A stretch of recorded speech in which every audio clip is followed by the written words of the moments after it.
After 26 years, Star Trek has finally settled a DS9 debate. For more than 2 decades, Star Trek Deep Space Nine fans have passionately debated one of the show's most ambiguous and powerful storylines. Now, after 26 years of speculation, Star Trek has finally given us an answer, not in the way anyone expected, but in a way that feels perfectly fitting for the franchise's most complex series. The debate: did Sisko really die, or is he still with the Prophets? At the center of the DS9 debate is Captain Benjamin Sisko's mysterious fate in the series finale, What You Leave Behind. In the final moments, Sisko confronts Gul Dukat, possessed by the power wraiths, and sacrifices himself to seal them away.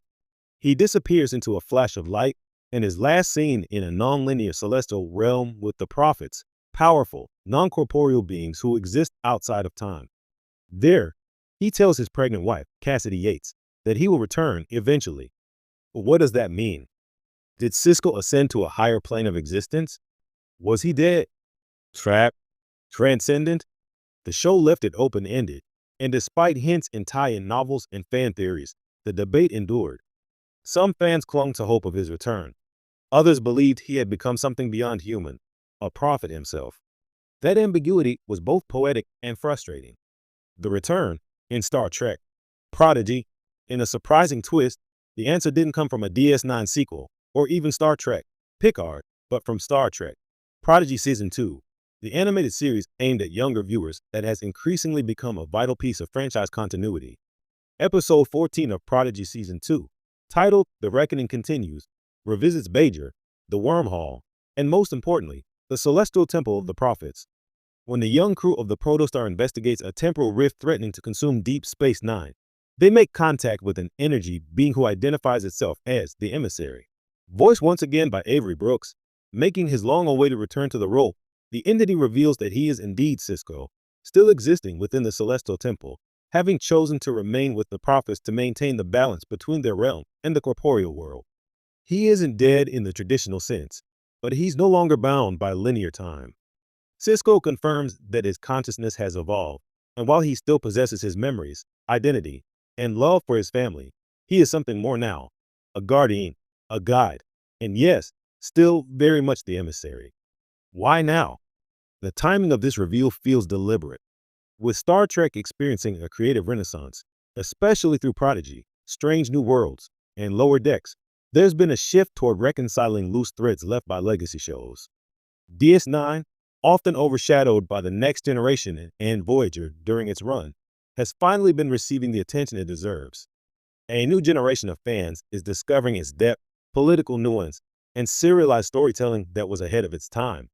This resolution also fits the thematic tone of DS9 itself, a show that consistently explored spirituality, destiny, and identity. It was never going to end with a simple resurrection or a captain riding back into the station. Instead, it embraced the metaphysical ambiguity that made DS9 so unique, while also providing a definitive answer for those who needed one. The legacy of Benjamin Sisko. Captain Sisko's arc has always been different. He wasn't just a Starfleet officer. He was a chosen figure in an alien religion, a reluctant messiah who learned to embrace his role. His final decision to remain with the Prophets wasn't just about duty. It was about transformation. And now, Prodigy confirms that his transformation continues. Importantly, Sisko's reappearance isn't just fan service. It adds emotional and philosophical depth to the ongoing story.